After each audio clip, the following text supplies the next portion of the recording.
13장입니다.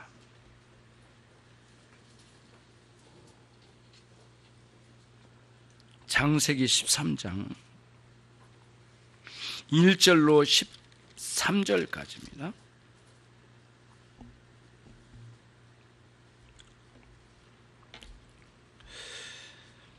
제가 쭉 읽겠습니다. 한번 잘 보십시오. 아브라함이 애굽에서 나올새 그와 그 아내와 모든 소유며 롯도 함께하여 남방으로 올라가니 아브라함에게 육축과 은금이 풍부하였더라. 그가 남방으로에서부터 발행하여 베델에 이르며 베델과 아이 사이 전에 장막 쳤던 곳에 이르니 그가 처음으로 단을 쌓은 곳이라. 그가 거기서 여호와의 이름을 불렀더라. 아브라함의 일행 롯도 양과 소와 장막이 있으므로 그 땅이 그들의 동거함을 용납지 못하였으니 곧 그들의 소유가 많아서 동거할 수 없었습니다. 그러므로 아브라함의 가축의 목자와 롯의 가축의 목자가 서로 다투고 또 가나안 사람과 브리스 사람도 그 땅에 거하여 있는지라. 아브라함이 롯에게 이르되 우리는 한 고륙이라. 나나 너나 내 목자나 내 목자나 서로 다투게 말자. 내 앞에 온 땅이 있지 아니하냐. 나를 떠나라. 네가 좌하면 나는 우하고 네가 우하면 나는 좌하리라.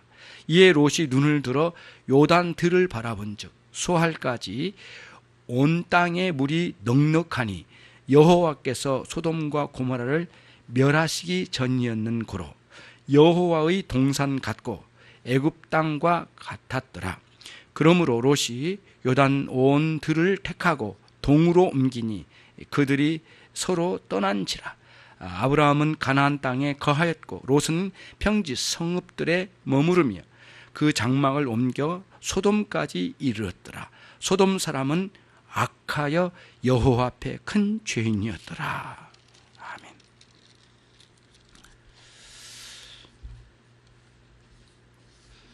아멘. 롯과 이별하는 아브라함입니다. 오늘 주제가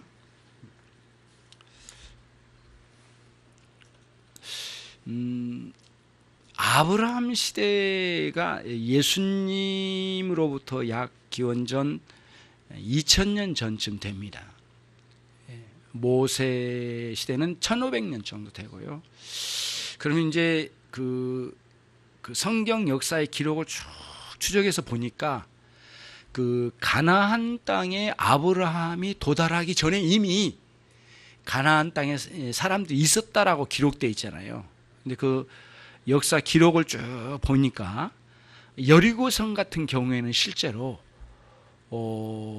이제 뭐 어떤 방사성 기법으로 그 땅의 지층에 쭉 묻어 있는 옛 고성들을 이렇게 추적해서 들어가 보니까 아브라함 시대 때보다 1000년에서 약 500년 전에 이미 작은 촌락을 이루면서 살았었대요, 사람들이.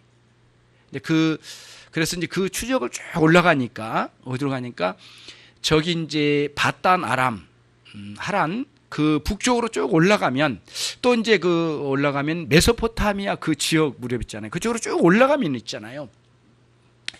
거기에 가면은 그 세메 족속들이었는데 아모리 족속 같은 사람들이 다 세메 족속이거든요. 그 족속들이 쭉 와가지고 메소포타미아 지역 전 지역을 이렇게 들어오고요. 나중에는 가나안 땅 지역으로 쭉 밀고 들어와요. 그래가지고 거기서 촌락을 이루면서 이제 살았다고 그래요. 그러니까 사실은 그 아브라함의 조상의 일부분이죠. 그런 사람들이 들어온 거죠, 이 안으로. 그래가지고 가나안 땅에 이미 이렇게 들어왔던 거예요. 상당히 그 언어도 서로 소통할 수 있는 관계였을 거라고 그렇게 보여져요. 성경에도 보면은 언어 때문에 굉장히 어려움을 당한다든가 이런 말이 별로 없어요. 그러니까 굉장히 소통할 수 있는 그런 상황이었다라고 보여. 여기서 우리는 오늘 이제 아브라함이 기근 때문에 지난주에 우리가 봤던 것은 이제 그 12장의 마지막 부분에 나와 있는 애굽으로 내려갔던 아브라함을 봤어요. 근데 오늘은 반대로입니다. 애굽에서 나와서 다시 게네브라고 하는 그 남쪽 가나안 땅의 남쪽 지역으로 올라가가지고 헤브론 지역에서 다시 올라가가지고 베델로 올라가서 좀 더 올라가면 세겜 땅인데 이렇게 쭉 올라가서 그 머물렀던 곳이 있어요. 애굽으로 가기 전에 머물렀던 곳, 그 베델 지역, 베델과 아이성 사이인데 예루살렘에서 서북쪽으로 한 30km 정도 떨어졌답니다. 우리 지리 감각으로는 좀 가깝게 느껴지긴 하지만 당대에는 이제 뭐 교통이 불편한 그 시대는 또 그렇게 가깝다고 말할 수 없죠. 거기서 일어난 사건을 중심으로 오늘 본문이 쓰여져 있습니다. 인물은 물론 주 인물은 아브라함과 롯입니다. 롯은 누구예요? 아브라함의 조카죠. 아브라함의 형제 중에 하란이라는 사람이 있는데 이 하란이라는 사람이 낳은 아들이 롯입니다. 롯의 또 여동생이 둘이 있었지만은 누이들이 둘이 있었지만은 그들은 가나안 땅에 따라오지는 않았어요. 근데 롯은 상당히 그 아브라함의 신앙에 많이 동의가 됐던 모양이에요. 그리고 또 새로운 세계를 또 이렇게 꿈꾸고 갔던 것 같아요. 아무튼 아브라함을 따라왔어요. 따라오고 애굽까지 같이 갔다가 다시 올라온 사람이 롯이거든요. 근데 문제는 오늘 본문의 내용을 보니까 이미 아브라함의 가산과 롯의 가산이 좀 약간 구별이 되어 있는 것 같아요. 그래서 아브라함의 그 목자들이 따로 있고 그리고 양과 소를 기르는 롯의 목자들이 따로 있다. 그리고 서로 다퉜다라고 하는 걸 보니까 상당히 이미 구별을 해서 조카이긴 하지만 아브라함의 가산에 묻어서 갈 사람이 아니라 아예 처음부터 구별시켜서 열심히 자기 가산을 늘려가면서 살 수 있도록 매우 인격적이죠. 사실은 이렇게 해서 같이 이제 가는 곳마다 같이 했던 것 같아요. 그런데 이제 문제는 애굽을 갔다 오면서 애굽에서 나름대로 좀 불미스러운 일도 있었지만 아내를 빼앗길 뻔한 불미스러운 일이 있었지만은 그것은 간과하고 오늘 여기서 보면 굉장히 많은 그 양떼와 소떼를 얻어서 온 것 같아요. 그 문까지 얻어서 왔다고 하니까 애굽이라고 하는 나라는 이미 상당히 그 부족들이 모여서 연합체를 이루는 아주 상당히 국가까지는 아니라도 이런 국가의 모습에 가까운 부족의 연합체를 이뤘다고 그래요. 아직은 벌써. 그리고 가나안 땅은 아직은 그렇지 않고 촌락을 이룬 수준이었고요. 그러니까 너도 나도 돌아다니면서 들판에 이렇게 말뚝을 박으면 이건 내 땅이야 할 정도로 이 땅을 개척해 나가는 그런 시대였다라고 그래요. 예, 그렇다니까 굉장히 혼란스럽기도 하고요. 그러니까 아브라함이 한 1000명에 가까운 사람을 데리고 이렇게 왔을 때에 누구도 거기에 막 같이 싸우거나 반항하거나 그런 사람이 없었던 거예요. 왜냐하면 서로가 이렇게 점령해서 촌락을 이루면서 살도록 하고 또 오히려 그런 사람들 맞이해서 서로 연합을 이루어가지고 나쁜 세력들을 물치는데 도움을 받았지 그런 사람들을 괜히 싸워서 그럴 필요가 없는 거죠. 그게 이제 이런 전체의 흐름이에요. 그러니까 롯이 왔어요. 근데 이게 이 본문에서 보여준 그 독특한 그 사건은 무엇이냐면은 어느 날 이제 아주 그 애굽을 갔다 오고 난 뒤에 굉장히 이 베델이라는 이 지역이 그렇게 넓지 않은 거죠. 이 산맥과 산맥 사이에 있는 곳이니까 이제 아브라함의 그 양떼와 롯의 그 양떼가 함께 옮겨가고 교차하고 그러니까 꼴을 뜯으러 가고 뭐 또 넘어가고 뭐 기다리고 할 때 굉장히 그 목동들이 짜증이 나고 힘들었던가 봐요. 이 애굽을 경험하고 난 뒤에는 더 힘들었던가 봐요. 이 부분이. 왜냐하면 애굽이란 곳은 그 나일강의 그 엄청난 그 곡창지대에서 양떼를 마음껏 뭐 누려도 평생 먹여 살려도 이거 뭐 문제도 걸릴 것도 없지만은 이 작은 그 계곡과 계곡 사이에 있는 작은 평지에서 먹고 산다는 게 쉽지 않은 거죠. 그러니까 아주 급격하게 답답함을 많이 느꼈을 것 같아요. 내가 먼저 간다, 네가 먼저 간다. 이거는 우리가 양떼를 꼴을 뜯어 먹여야 할 것이다. 뭐 서로 이게 다툼이 많았던가 봐요. 그런 거를 하루 이틀이지 이게 자꾸 반복되니까 롯과 아브라함이 드디어 만났습니다. 만나가지고 아브라함이 먼저 제안을 합니다. 우리 이렇게 해서는 안 되겠다.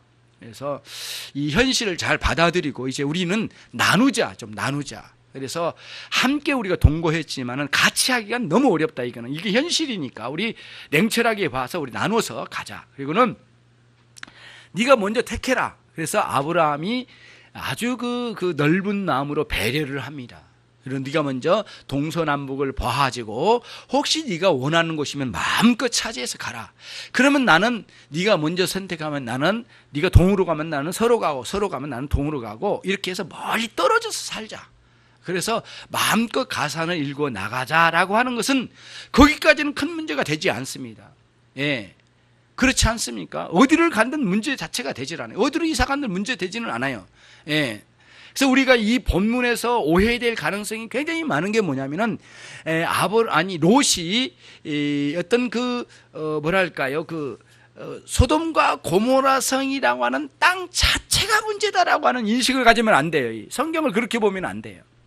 그리고 가나안 땅을 택했어야지 왜 그쪽을 갔느냐라고 하는 그런 식으로 땅 자체가 뭔가 큰 문제가 있는 모양 이렇게 말하면 안 돼요.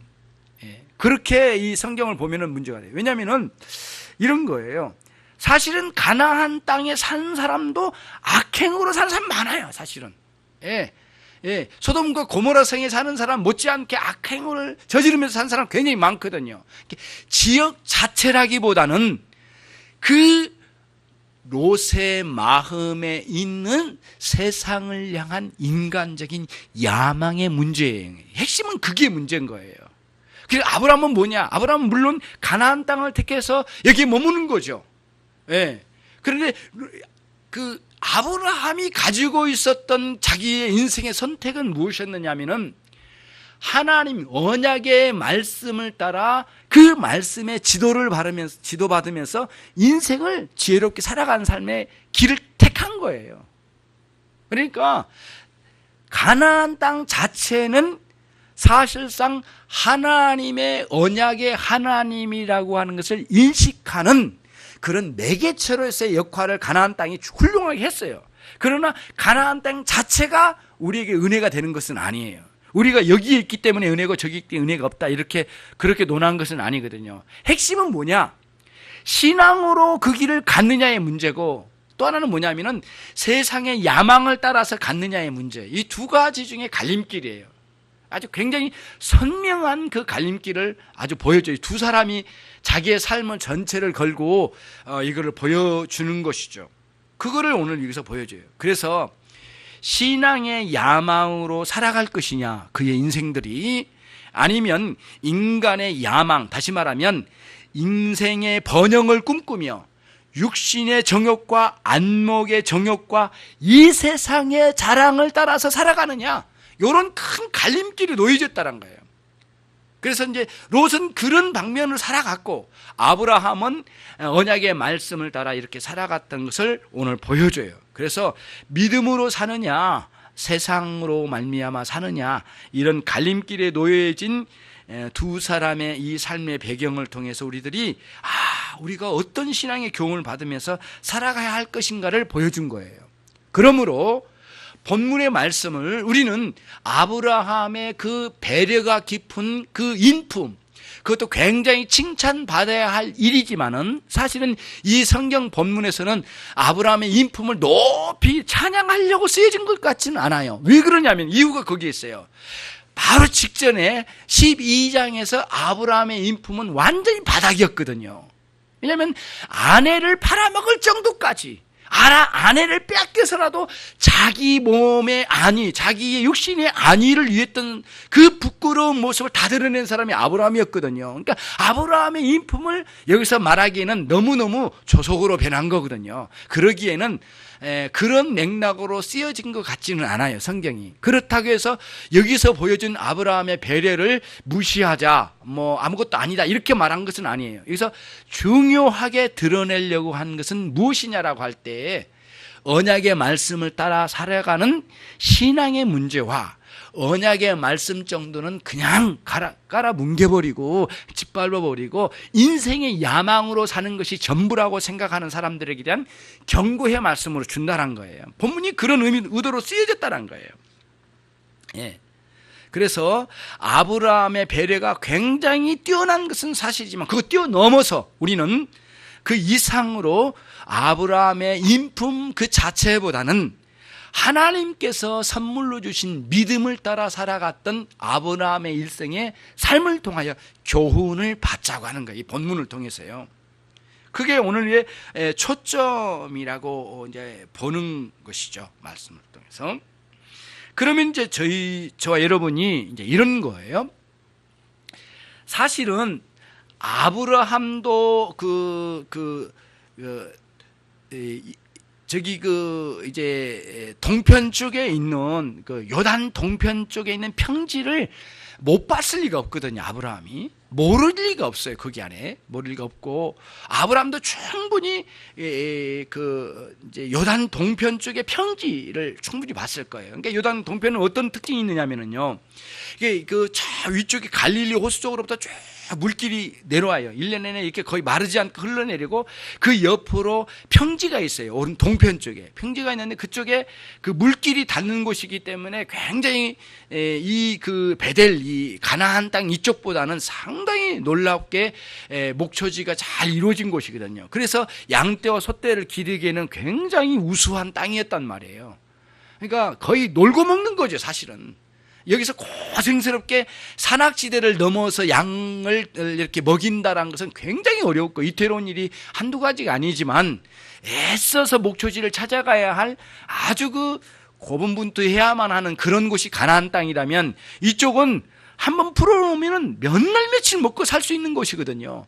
그렇게 편할 수가 없어요. 심지어는 그쪽에는 많은 촌락들이 이루어지고 또 그 다음에 소할 지역 그 밑으로 내려오면은 지금은 이제 사해바다지만 그때는 아주 그 낮은 평지 지역에 그런 도시 촌락을 이루었던 곳이라고 그래요. 그러니까 거기가 소돔과 고모라 성이었거든요. 그러니까 상당히 다른 지역보다는 많이 그 문명의 혜택을 많이 누리고 수많은 사람들이 오가는 그런 지역이기 때문에 그 외국의 혜택도 많이 거기서 이제 유입시켜서 혜택을 누리던 그런 곳이죠. 그러니까 얼마나 눈에 들어오는 때 그 유혹이 많겠습니까? 화려하고 아름답죠. 인생을 마음껏 즐기며 살 수 있는 충분한 곳이고 자기 자신의 인생의 야망, 다시 말하면 그 번영을 이루어갈 수 있는 충분한 여건의 환경을 다 갖춘 곳이에요. 그러니까 얼마든지 눈에 쏙쏙 들어오는 거죠. 그때의 그 롯의 마음은 거의 현혹된 상태일 가능성이 많아요. 그러면 이제 어디를 보면 그걸 알 수 있느냐 하면은 13장 10절 말씀을 같이 한번 읽겠습니다. 롯의 마음을 읽어갈 수 있는 중요한 구절입니다. 같이 읽습니다. 시작. 이에 롯이 눈을 들어 요단들을 바라본즉 소할까지 온 땅의 물이 넉넉하니 여호와께서 소돔과 고모라를 멸하시기 전이었고로 여호와의 동산 같고 애굽 땅과 같더라. 그러니까 물이 넉넉하고 뭐 그런 부분은 사실이거든요. 실제로 보인 그대로예요. 그게 문제가 되는 거 아니에요. 근데 그 다음이 문제가 됩니다. 여호와의 동산 같다라는 게 문제가 되는 거예요. 이게 뭐가 문제냐? 히브리인들에게는 정말 아름다운 땅은 아름다운 곳을 만날 때마다 여호와의 동산 같구나. 우리가 그런 말 하잖아요. 여기가 에덴 동산이네. 뭐 어디 산속에 좀 가면은 이게 에덴 동산이네. 뭐 그게 별게 있어? 뭐 이게 에덴 동산. 그런 말 쓰잖아요. 똑같이 쓰는 거예요. 그러니까 이게 이제 관용구로 쓴 거예요. 여호와의 동산 같고. 그러니까 이거는 사실을 말한 게 아니라 넉넉하고 초지가 굉장히 많은 것 자체는 사실이지만 사뭇 롯의 마음을 표현한 거예요. 예, 여호와의 동산 같다. 또 하나는 직전에 경험한 것이 있거든요. 마음에 너무 쏙 들었던 곳이 있어요. 그게 어디예요? 애굽이에요. 애굽의 그 목초지를 보고 얼마나 마음이 현혹됐을까요? 이야, 여기서 마음껏 이 양떼와 소떼, 말떼, 낙타떼를 기르면 얼마나 많은 것을 길러낼 수 있을까? 예, 굉장히 감동이었을 거예요. 그럼 와 보니까 이 에덴, 이 요단강 동편 쪽이 애굽 같더라는 거예요. 그러니까 이 그 롯의 마음이 확 거기에서 현혹이 된 거예요. 그러면서 거기에 무엇과, 그러니까 현혹된 그 마음과 무엇이 연결됐을까요? 롯이 인생의 야망을 품고 간 거예요. 다시 말하면 번영을 꿈꾸는 거죠. 나름대로 성공하는 거죠. 예, 이때에 굉장히 중요한 게 뭐냐면은 이때의 언약의 말씀을 자기 인생에 감안하지 않았어요. 염두에 두지 않은 거예요. 이게 이제 큰 문제인 거예요. 예. 근데 반대로 보면은 저쪽 베델과 아이성 이런 곳에는 산악지대가 많이 껴 있어요. 그래서 물도 그렇게 많지 않아요. 물을 한번 찾으러 가면 고생해서 양떼기 물을 먹여야 되거든요. 엄청나게 삶이 고달파요. 사실은 쉽지 않은 거예요. 많이 노력해야 돼요. 예. 피나는 경쟁이 필요해요. 이곳은 굉장히 어렵습니다. 그러나 딱 한 가지, 아브라함은 언약의 말씀을 따라 자기 인생을 결정하고 선택했다는 거예요. 이것이 큰 흐름이에요, 여러분. 사실은 신앙은, 아브라함의 신앙이나 우리 신앙은 본질은 같다고 그랬어요. 오늘 똑같아요, 여러분. 그러면 저와 여러분, 오늘 우리는 여기서 분명하게 해결을 봐야 될 게 하나가 있어요. 롯은 세상을 따라 갔던 것이고요, 아브라함은 믿음을 따라서 갔어요. 그러면은 이제 세상이 뭐고 믿음은 뭐냐라고 하는 큰 그림을 한번 그려봐야 되고, 우리가 정의를 내려봐야 돼요. 우선은 소돔과 고모라 성은 롯이 택한 세상이 아니에요. 그것은 물리적이고 장소적인 의미예요. 거기에 사람들이 세상을 읽어 나간 것이죠. 그러나 세상 자체는 아니에요. 그래서 여러분과 제가 거기 로마서 12장 1절에도 세상을 닮거나 추종하면서 살지 말라고 하는 말씀이 있습니다. 세상을 본떠서 살지 말라는 거예요. 그때 말한 세상은 장소적이고 물리적인 세상이 아니에요. 그럼 세상이 뭐냐라고 질문하면 저는 이렇게 대답하고 싶어요. 요한 1서 2장으로 가봅니다. 신약 성경 제일 뒤편에 요한계시록, 유다서, 요한 1, 3서 거기 있죠. 요한 1, 2, 3서의 1서 2장 16절.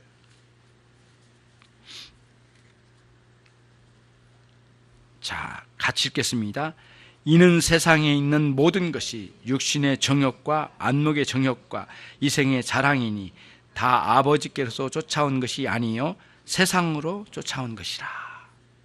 이게 세상입니다.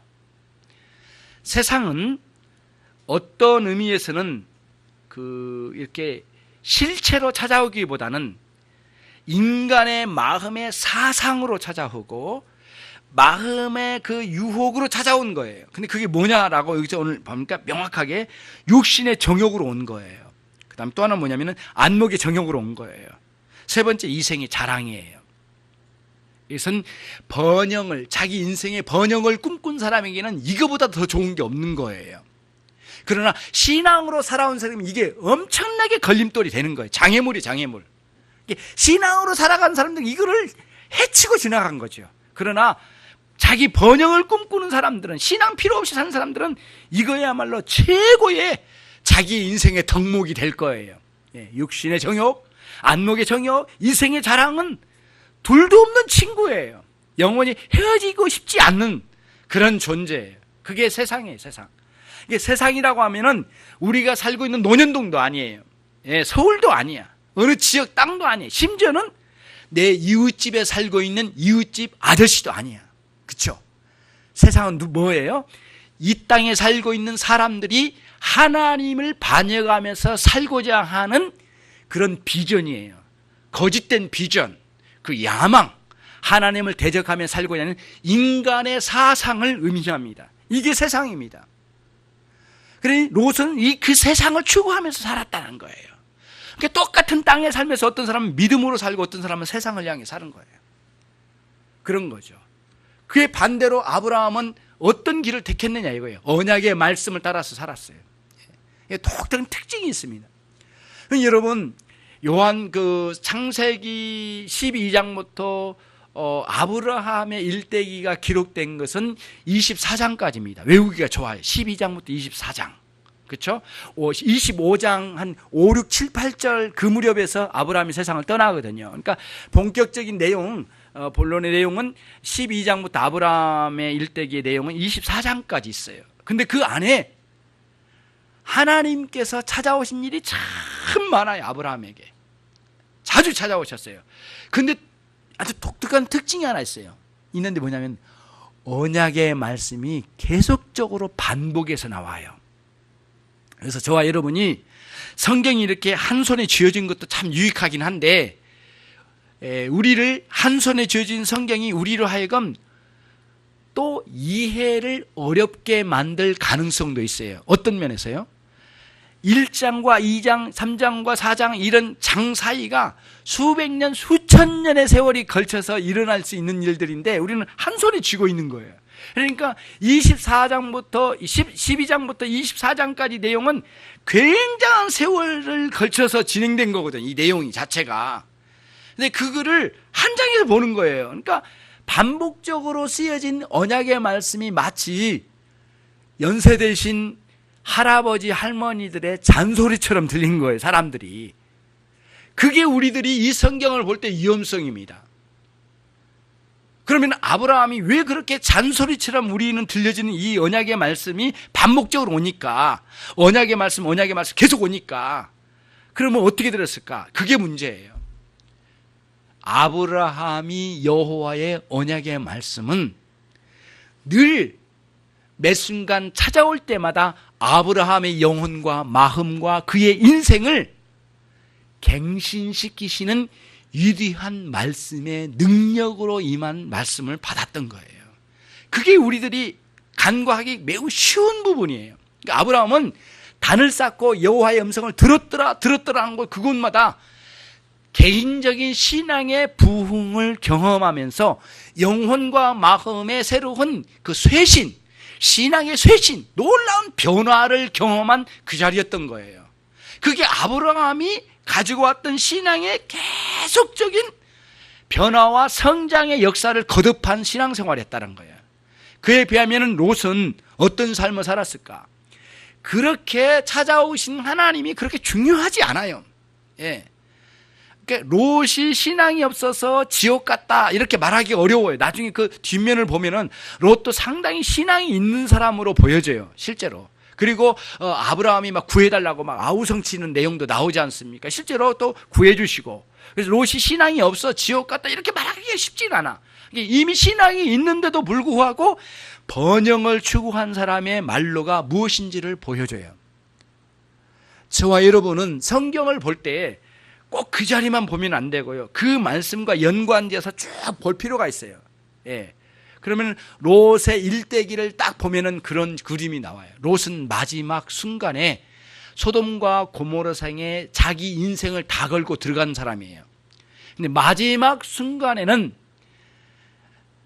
아내마저 빼앗기고 모든 가산을 다 빼앗기고 유황의 불길에 다 빼앗기고 마지막 남은 것은 유황의 불길의 연기뿐이었어요.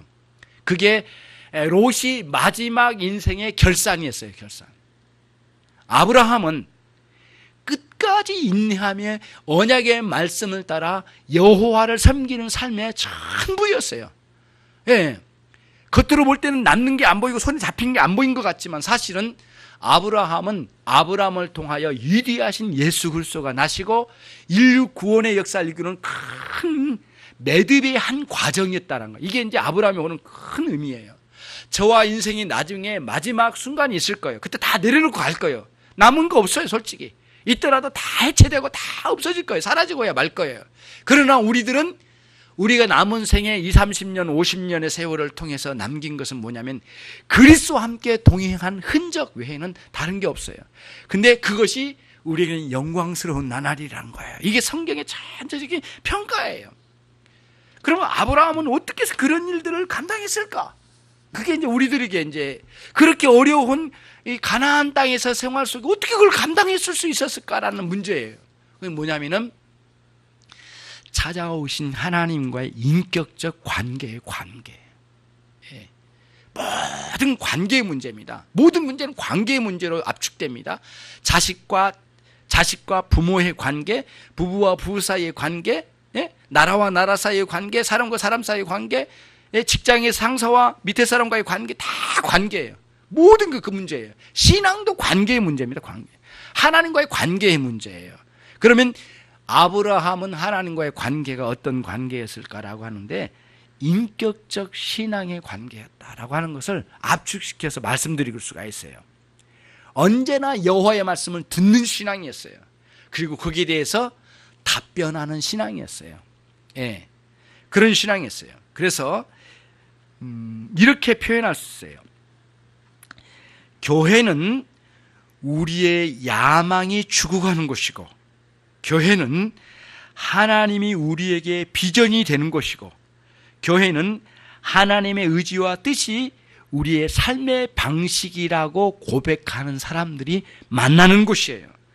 이런 내용이 성경에서 더욱더 명백하게 밝혀지는데, 인격적인 신앙의 말씀을 아는 사람이 누구냐? 그들은 단순히 말씀을 아는 사람으로 사는 사람들이 아니에요. 인격적인 신앙은 말씀의 능력을 다스림받는 사람이 인격적인 신앙의 생활 안에 사는 사람이에요. 인격적인 신앙에 사는 사람은 누구냐? 말씀을 이해한 사람이 아니에요. 이해를 넘어서 말씀을 사랑하고 좋아하는 사람이 인격적인 신앙이에요. 인격적인 신앙의 사람은 남들의 신앙을 부러워하며 사는 사람이 아니에요. 인격적인 사람은 말씀이 자신 안에 능력으로 역사한 것을 경험하는 사람이 인격적인 신앙의 사람이에요. 인격적인 신앙의 사람은 누구냐? 자신의 신앙을 자랑하며 뻐기는 사람이 아니에요. 주변에 있는 현실을 바라보면서 사람들의 영혼을 긍휼히 여기는 마음이 하나님처럼 일어난 사람이 인격적인 신앙의 사람이에요. 인격적인 신앙의 사람은 자신의 야망보다는 하나님의 약속을 붙드는 사람이에요. 인격적인 신앙의 사람은 누구냐? 그럼 뭐냐면은 사람을 판단하면서 사는 사람이 아니라 늘 그들을 섬겨갈 줄 아는 사람이에요. 인격적인 신앙은 단견으로 사는 사람이 아니에요. 멀리 원시하는 사람, 멀리 바라볼 줄 아는 사람인데, 이 세상을 뛰어넘어서 영원한 세계를 바라볼 수 있는 능력의 사람이 인격적인 신앙의 사람이에요. 그건 아브라함이 그런 삶을 살았어요. 비록 구원받은 신앙을 가졌는지는 모르지만 롯은 그러한 신앙의 세계를 상당히 멸시했어요. 그리고는 하나님의 말씀을 어느 정도는 짓밟고 나서라도 자기의 야망을 이루는 일에는 서슴치 않고 단행해 갔던 사람이 롯이에요. 저와 여러분 어디를 향해 가야 될지를 아주 명백하게 보여줘요. 이게. 예. 신앙은 우리 그 인생을 영원한 나라에 우리의 시선, 영혼의 시선을 고정하면서 사는 거예요. 그러니까 여러분, 천하 없이도 이 세상에서 만족을 이루려고 말하지 말아요. 꿈꾸지 마라. 잠시 동안 내게 편의를 위해서 주어진 것을 누리면서 살지만 그거 감사하고 거기서 영원한 만족이 있을 거라고 하는 유혹은 자체를 버려야 돼요. 그리고는 우리는 정말 아브라함처럼 믿음으로 참된 신앙을 따라 판단하는 길을 향하여 우리가 결단을 내리는 그런 순종의 삶으로 살아가는 신앙이 저와 여러분에게 있어야 될 줄로 믿습니다. 그 사이에는 단을 쌓는 일이 있었어요. 오늘날 우리는 예배를 드리는 거예요. 예배 가운데 주님과의 만남이 있어요. 그리고 그분이 주신 말씀이 지난주보다는 이번 주에 새롭게 내 영혼을 쇄신시키고 새롭게 갱신시키는 것을 경험하면서 조금씩 성숙해 나가요. 지난번에는 아내 문제 때문에 너무 부끄러운 것을 다 드러냈어요. 아브라함이. 이제는 정말 그런 실수를 하며 살고 싶지 않아요. 믿음으로 살고 싶어요. 그래서 이전보다는 더 성숙한 삶을 살았어요. 또 재산도 좀 많이 불어났어요. 그러나 그것에 만족하지 않았어요. 그리고 그 재산을 더 많이 인간적으로 키워가려고 요단 동편으로 가지 않았어요.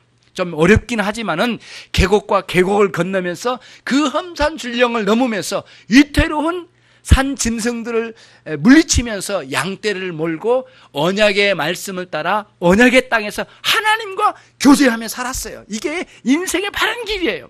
이게 우리에게 최고의 가치가 있는 거예요. 그래서 신앙은 저와 여러분에게 인생의 가치관을 뒤집혀 놓은 거예요. 예전에는 야망이 좋았어요. 이생의 자랑이 그렇게도 좋았어요. 잘나고 멋들어진 것이 너무 좋았어요. 그러나 이제는 하나님의 말씀, 언약의 말씀이 바꿀 수 없는 거예요. 이제는 그렇다고 해서 가산을 다 버리고 팽개치고 아무렇게나 무질서하게 사는 사람이 아브라함이 아니었어요. 그 양떼 한 마리 한 마리를 다 길러서 아껴가면서 거기서 먹고 사는 이 식솔들을 그렇게 그토록 아껴가면서 심지어는 그렇게 자기를 따돌리듯이 돌아가 버린 롯을 구하는, 전쟁을 불사하면서까지라도 한 영혼을 구하는 데 목숨을 걸었던 아브라함이었으니까 다 챙겨갔어요. 그럼에도 불구하고 일생 동안 잃지 않았던 것은 언약의 말씀이었어요. 예수 그리스도는 여러분에게 찾아오셨어요. 저와 여러분은 그분과의 관계 안에 우리가 모든 걸 차지했어요. 그리고는 다 잃어도 이는 여한이 없어요. 다 잃어버려도 괜찮아. 그 정도로까지 다 갖춰진 사람이 됐어요. 그리스도가 저와 여러분에게 주인이 되셨어요. 그리고는 그분이 저와 인생을 다스려 가셔요. 그리고는 다시는 그런 야망에 놀아나지 않아요. 그래서 육신의 정욕과 안목, 눈에 보여진 것으로 인하여 찾아오는 많은 유혹의 정욕이 있죠. 그런 정욕에 휘말려 들지 않아요. 그리고 이 생의 자랑에 꿈꾸지 않아. 그리고 번영을 못 이루더라도 잠시 동안 우리는 감사해. 그리고는 여호와의 말씀을 따라 그리스도와 함께 발을 맞춰가며 한 발 반짝 넘어가. 그리고는 그 산이 참 어려워요. 저러면 인생의 사람이 굉장히 어렵지 않습니까? 험산줄령이에요. 넘어가면은 악한 그 들짐승이 들끓고 있을지도 있어요. 그러나 그 산을 넘어서 양떼와 함께 식소를 이끌고 다 먹여 살리면서 한 걸음 하는 고달픈 나그네 인생길을 걸었어요. 단 한순간도 거처가 없어요. 가는 곳마다 장막만 쳤어요. 아브라함의 길은. 그리고는 거기서 여호와의 만남을 이루는 위대한 믿음의 선조가 되었어요. 그리고는 부끄러운 과거도 많이 있었지만은 아브라함은 그것을 개의 과거에 매이지 아니하고 이제는 꿈꿨어요. 여호와 하나님이 나와 함께 하시라. 그리고는 아무리 세상이 나를 강탈해 가고 내 영혼을 훔쳐간다 할지라도, 훔쳐가려고 덤벼든다 할지라도 여호와께서 나와 함께 하시고 나는 그분의 영광만을 위해서 있고자 하는 그 열심, 그 열망이 아브라함 가슴에는 불타올랐던 거예요. 저와 여러분은 아브라함과 같은 신앙으로 개혁되어지고 아브라함과 같은 신앙으로 도전받고 어둡고 캄캄하고 유혹이 많은 이 세상을 다 헤쳐가며 외롭지만은 이 세상 나를 다 버린 것 같지만은 우리 한 분 여호와 하나님 한 분만은 나를 버리지 아니하시니 그거 한 가지로 우리는 만족을 이루면서 인생을 살아가는 거예요. 그러면서 질서와 절제를 따라서 우리에게 주신 우리 가산을 잘 읽어 나가면서 정말 남부럽지 않게 쫙 살아가는 인생의 길을 걷고 있어요. 이게 믿음의 길이에요, 여러분. 마지막 한 가지 내용으로 정리하고 이 설교를 마치려고 합니다. 아까 세상을 제가 정의해 드렸어요. 어느 땅, 사람, 어느 지역, 이게 세상이 아니라고 해서 성경이 말하는 세상은 그렇게 말하는 경우도 있지만은 세상을 본받지 말라, 세상을 사랑하지 말라고 할 때는 그런 의미의 세상이 아니에요. 이때 세상 뭐라겠죠? 요한 1서 2장 16절에 나와 있는 것처럼 세상에서 많이 누리고 있는 육신의 정욕, 안목의 정욕, 이생의 자랑, 그렇죠? 자기 번영, 이것이 세상인데 그 세상은 저와 여러분에게 어떤 관계냐고요. 어떤 관계일까요? 저는 오늘 아주 단언적으로 말씀드리고 싶고 여러분 죽는 날까지 잊지 마세요. 그 뭐냐면은 그 세상은 서로가 서로를 향하여 배신자예요. 배신자. 저와 여러분 세상을 배신하고 왔어요. 그 세상을 그토록 좋아하던 세상을 버리고 그리스도를 붙잡았단 말이에요. 세상도 알아요. 이제는 저놈들이 나를 배신하고 그리스도를 붙잡았구나. 저놈들이 배신자로 낙인 찍힌 사람이 세상에 가면은 이제는 돌아갈 수가 없어요. 돌아가면 너무 누추해. 내가 배신했던 그곳으로 돌아가면 안 돼. 토했던 것을 다시 먹으러 간 꼴이 되는 거야. 그러면 안 돼. 절대 갈 수가 없어요. 갈 수 있을 거라고 하는 것은 세상의 유혹인데 신앙은 그게 아니라고 말하는 거예요. 끊임없이. 그래서 돌아갈 수 없는 배신자의 관계, 세상은. 그런데 그러면은 다시 또 뒤집어서 말할게요. 세상은 사람들을 다 그렇게 유혹하고 끌고 가서 마지막 순간에는 세상이 우리들을 배신해요. 마지막에는. 반드시 배신하고 말 거예요, 세상은. 누구도 세상은 끝까지 가지고 가지 않아. 그게 성경에서 주야장창 주장한 내용이에요. 그래서 세상과의 만남은, 태어나자마자 세상과의 만났잖아요. 세상과의 만남은 배신할 것을 전제로 한 만남이에요. 아쉽지만, 소름 끼치지만 배신할 걸 전제로 해서 만났어요. 그런데 하나님께서 우리에게 은혜를 주셔가지고 내가 먼저 배신을 한 거야. 얼마나 기쁜지 몰라요. 배신당하게 내가 배신한 거예요. 세상을 딱 버린 거예요. 그리스도를 붙잡았어. 그리스도 안에서 안전을 찾았어. 그토록 좋아했던 이 세상을 다 버리고 이제는 아쉽지 않아. 그리스도 안에서 안정을 찾고 그분과의 대화를 누리고 내가 눈물을 쏟아도 그 주님 앞에 눈물을 쏟는 거지, 세상이 아쉬워서 눈물 쏟을 일도 없어요. 이제는 아쉬울 것도 없어요. 배신하려면 확실히 배신해야지, 어정쩡하게 배신했다가 욕만 되게 먹고 어정쩡하게 살다가는 제대로 살 수가 없어. 그러니까는 신앙이 좋은 사람일수록 배신을 확실히 한 사람이에요. 그렇죠? 저와 여러분은 사람이 아니야, 지역이 아니야, 예, 이 세상 사는 이웃이 아니야.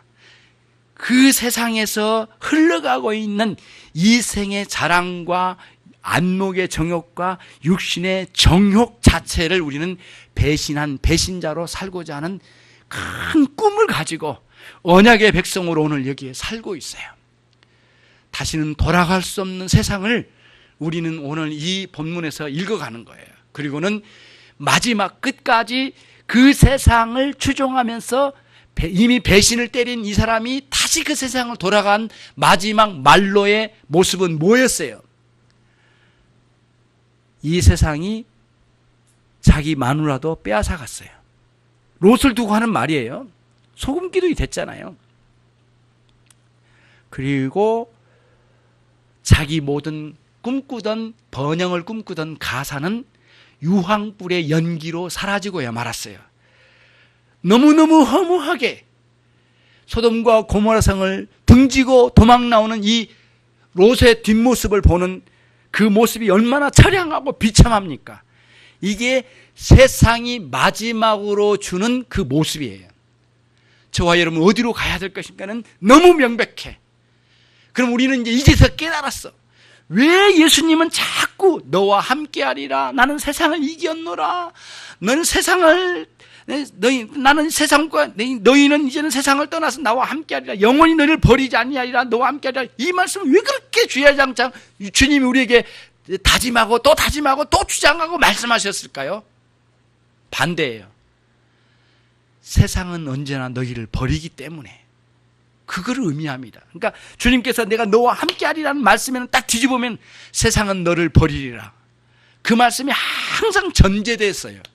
그거를 인식하고 버림당할 것을 전제로 해서 너와 함께하리라는 말씀이지, 버림당하지 않을 것은 뭐라고 그렇게 말씀해요? 예. 반드시 세상은 우리를 버리고야 말 거예요. 근데 우리는 너무너무 영광스럽게도 하나님 은혜를 주셔가지고 믿음으로 이 세상을 배신하고 돌아섰어요. 예. 피 흘리는 과정이 있었지만 저와 여러분에게 이 영광스러운 하나님과의 만남, 사도행전 7장 2절로 3절에 기록되어 있는 영광스러운 하나님이 아브라함에게 찾아오셔서 내 이 땅을 너에게 주리라 이렇게 말씀하셨대요. 예. 스데반 집사님의 설교예요. 영광의 하나님이, 저와 여러분이 이 신앙의 길을 걷고 있으니 저와 여러분 영원토록 주님과 함께하는 삶을 살기를 축원합니다. 하나님 아버지 감사합니다. 주님께서 저희에게 오늘 주신 말씀을 통하여 강하게 역사해 주시고 지워지지 않는 마음에 새겨진 말씀을 허락해 주시옵소서.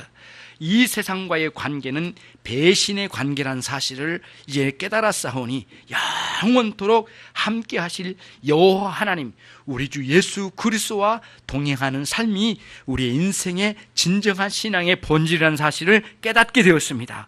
각 심령 가운데 그리스도와 함께 사는 삶을 영원토록 살아가도록 함께해 주시고 말씀으로 이끌어 주시고 은혜의 충만함으로 살게 해 주시옵소서. 험산 줄령 같은 이 세상의 가나안 같은 세상을 이겨가며 살 수 있도록 아브라함처럼 나그네 인생길을 살게 해 주시옵소서. 예수 그리스도의 이름으로 기도 올리옵나이다. 아멘.